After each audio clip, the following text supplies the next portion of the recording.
All right, y'all. Welcome back to the show. It's Anti-War Radio. Please stop by antiwar.com/donate. We're starting our fund drive right now, and it's easy to predict that we're going to be way behind, and we really need your help. So please stop by antiwar.com/donate. All right, now on to our next guest. It's John Feffer. He's the co-director of Foreign Policy In Fo13cus at the Institute for Policy Studies, writes its regular World Beat column, and is publishing a book on Islamophobia with City Lights Press. Will be in 2011. And his website is johnfeffer.com, and he's got this new one at tomdispatch.com called John Feffer Crusade 2.0, The Lies of Islamophobia, 3 Unfinished Wars of the West Against the Rest. And, of course, it's republished today at antiwar.com under Tom Englehart's column. Welcome back to the show, John. How are you?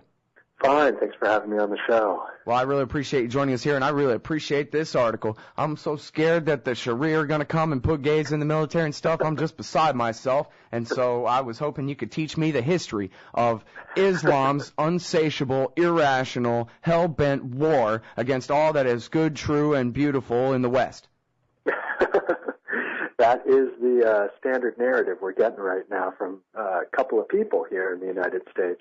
And what we hear in the United States, you can imagine, is magnified about 10 or 20 times in Europe. So this is the kind of fear-mongering that, you know, people would be pretty familiar with if they heard it in, say, circa the year 1095, which was the time of the First Crusade that Europe launched in the Holy Land. Very similar rhetoric then as now. But hasn't there been an attempt, at least in the past, even if we don't fall for this madness these days that you hear on Sean Hannity's show or whatever about an Islamo-fascist caliphate, but there used to be a big Islamo-fascist caliphate that almost took over all of the West forever, that had to be defeated in a defensive war, right, back in the old days or something? Well, there was, of course, in the first 100 years after Muhammad's death, the founder of Islam, quite rapid spread of Islam and an emerging caliphate. It, of course, not only took over large sections of what had been the Persian Empire, took over North Africa, but also took over what is now known as Spain, spread up through the Balkans, even into Italy. And it came because basically the Roman Empire and the Persian Empire had knocked each other senseless at that time, and both were reeling from this kind of inter-imperial conflict. And Islam emerged in this vacuum of authority in this time, which was between the 7th and 8th century A.D. But by the time the First Crusade began, which was in 1095, Islam had basically fragmented the world of Islam, caliphate. There were a number of competing tendencies. There was, of course, the emerging split between Sunni and Shia, which, of course, continues today. And the notion of a caliphate that could take over the world, even by 1095 in the First Crusade, that was a long-lost dream of some in Islam, never to be seen again.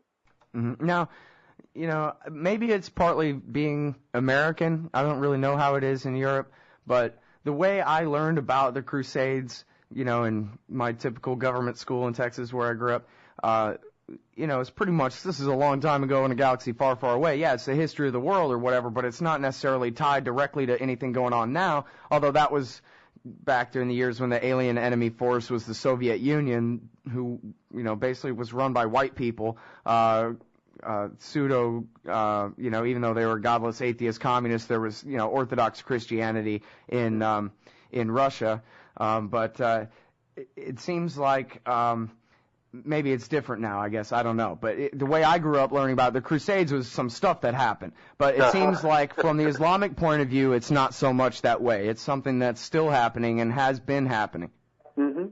Well, when you were growing up and when I was growing up during the Cold War, we actually, the United States and principal Western countries, and Israel as well, had a very different attitude about radical Islam. We actually partnered with radical Islam against what we saw as the major threat. And the major threat at that time during the Cold War was the rise of Arab nationalism. We were very concerned about Nasser in Egypt.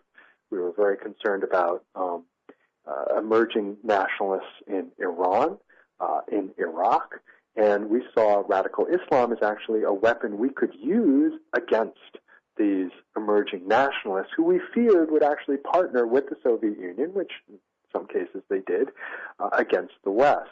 And so, we may be familiar, your audience, of course, is familiar with the United States supporting the Mujahideen in Afghanistan against the Soviet Union, but that actually was just a small part of this campaign of partnering with radical Islam.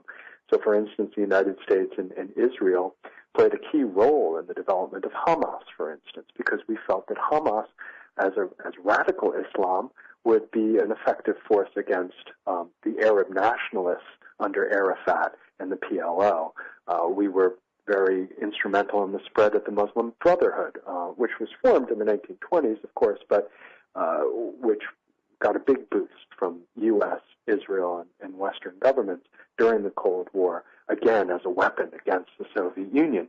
So the notion of radical Islam as being our enemy was reversed during the Cold War period because many of the same kind of images we had of Islam during the Crusades and, say, during the Ottoman Empire, we simply transferred over to the Soviet Union and the communists. So many of the kind of preconceptions, many of the stereotypes we had about the world of Islam, about Islam taking over the world in a worldwide caliphate, we simply transferred over to the Soviet Union, and our presumption that the Soviet Union was intent on creating a kind of communist caliphate, so to speak, taking over the entire world. Well, at least the Soviet Union existed. I mean, that's what annoys me about this. I mean, the map of the world when I was a kid, USSR was a pretty big landmass there, never mind, their allies in the world too. But the Islamo-fascist caliphate is, chilling in a guest house somewhere in the northwestern tribal territories of Afghanistan, in no man's land, in exile. Exactly. It is a fantasy of a very, very small group of people. But the irony, of course, is that the other place that it exists is in the minds of Islamophobes here in the United States and Europe, who actually, in some sense, sustain this illusion that Al-Qaeda has. It gives it credence by imagining that not only Al-Qaeda shares this belief in a global caliphate, but that all of Islam does, from the Islamists they presume in Turkey to the PLO to Hamas, to a wide diversity of actors in the Islamic world. In some sense, that too is a kind of stereotype brought over from the Cold War period. The Cold Warriors looked at communism as a totalitarian construct, as this kind of undifferentiated mass that was unreformable. And in some sense, these Islamophobes look at Islam the same way. Islam is this undifferentiated mass, and it too cannot be reformed. So another kind of curious transformation of Cold War ideology into Islamophobia today. Mm-hmm. Yeah, the wise old man of Fox News, Bill O'Reilly, was saying just last week that we don't have a radical Islam problem, we have an Islam problem, and apparently that's believable to some giant number of tens of millions of Americans. So we're going to talk more about how that ain't true, obviously, I hope, should be, with John Feffer right after this, y'all. Anti-War Radio. Hey, I'm Scott. Welcome back to the show. It's Anti-War Radio.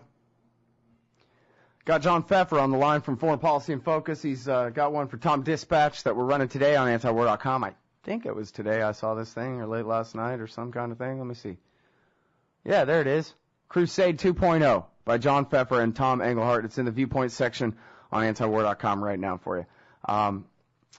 Okay, so here's the thing. You made a very convincing case, I think, that there's been this effort to conflate all radical Muslim groups together into jihadist or Islamo scariness or the caliphate or whatever. But really what we're talking about is Al-Qaeda here, the Taliban here, Al-Qaeda in Iraq there, which is quite different, and the Al-Aqsa Martyrs Brigade and Hamas and Hezbollah that aren't even enemies of the United States at all, really. And, for that matter, throw in the Tamil Tigers in Sri Lanka if you want to, or any insurgents in the Philippines, or lumping all these things together. But so now, please explain why that ain't really right. What is the Al-Aqsa Martyrs Brigade, and how is it different than, say, for example, the Ayatollah Khomeini who rules Iran?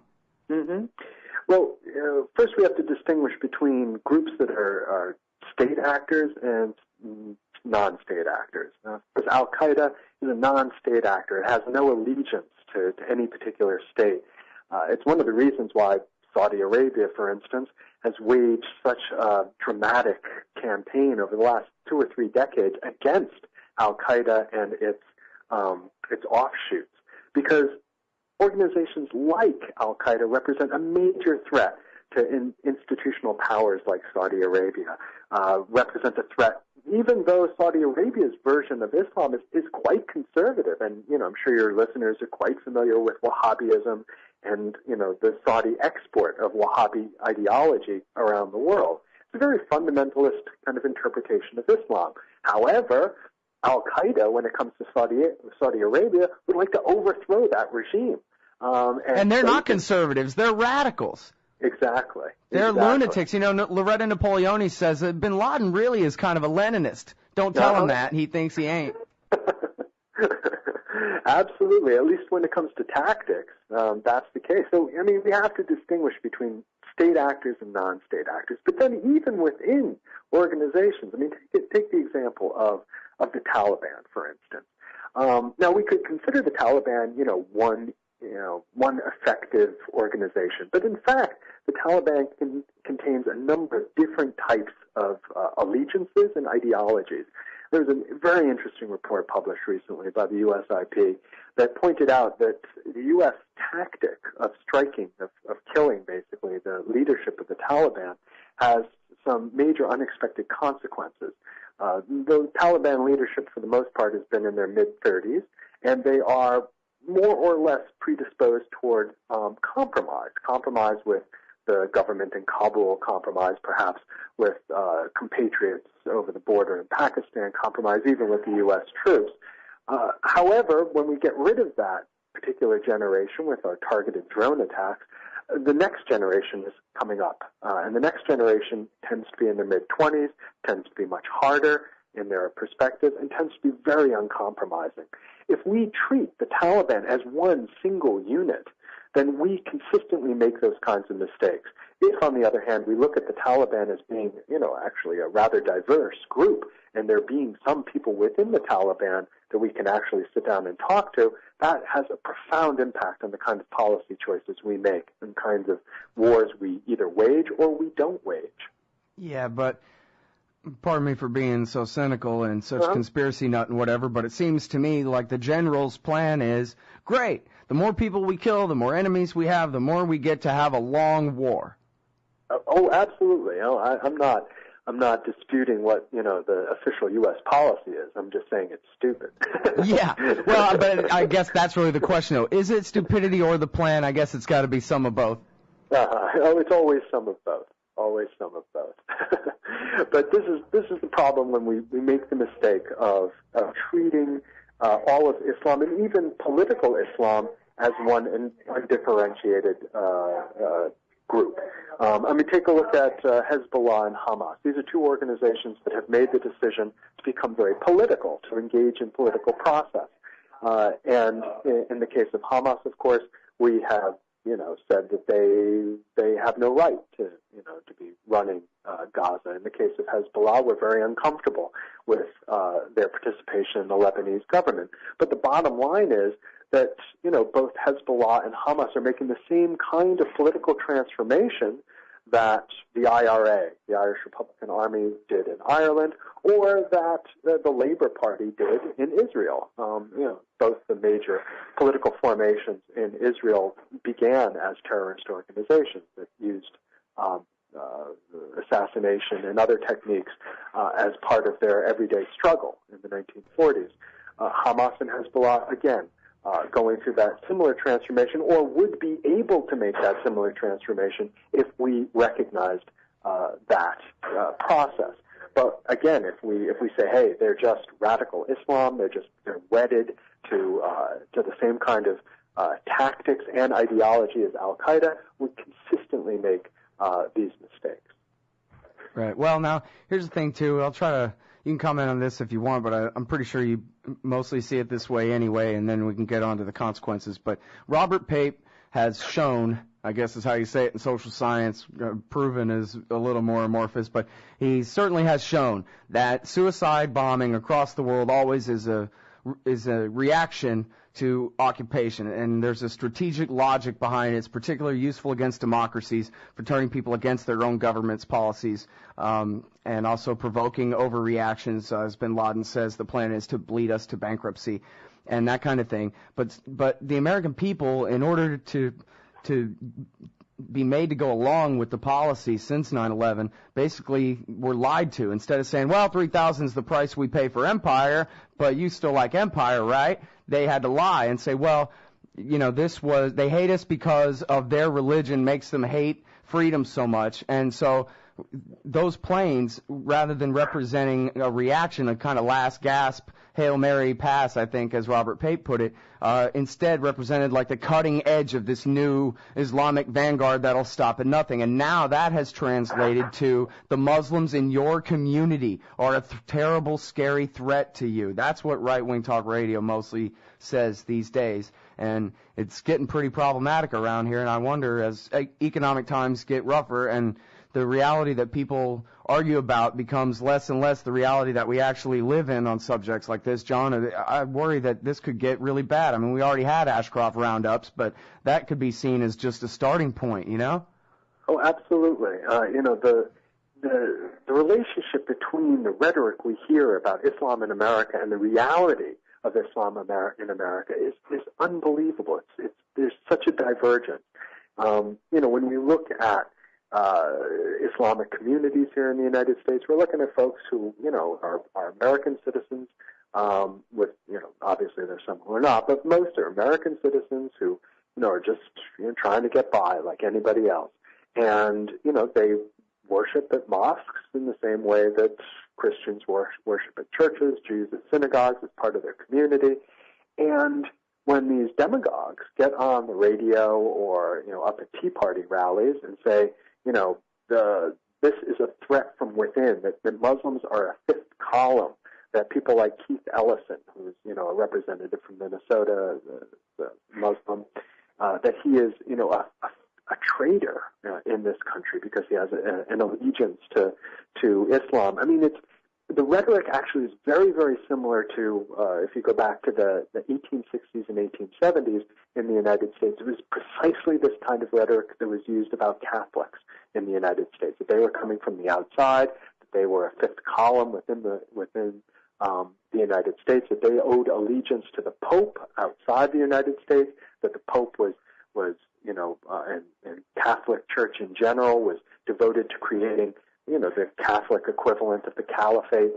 Same kind of language. It was political. It was part of a party, and it had a tremendous political effect. And as we know, it was another 100 years before we could have a Catholic as a president in the United States. And even then, he had to say, no, seriously, I'm not going to take secret orders from the Pope. I promise. Exactly. He had to explicitly say that, pretty much. Exactly. And so, if anti-Catholic bias could have such a profound impact politically in this country, you can imagine the kind of impact anti-Islamic sentiment, especially when demagogues are connecting it to events taking place overseas, like suicide bombing. As you said, Robert Pape is right on the money when he talks about the true origins of suicide bombing connected to occupation and U.S. military policy. Well, there you have it, y'all. Islam is not your enemy. Muslims are not your enemy. Not necessarily. Thank you, John. Thank you. That's John Feffer from Foreign Policy In Focus. TomDispatch.com today in the Viewpoint section at antiwar.com. See y'all tomorrow.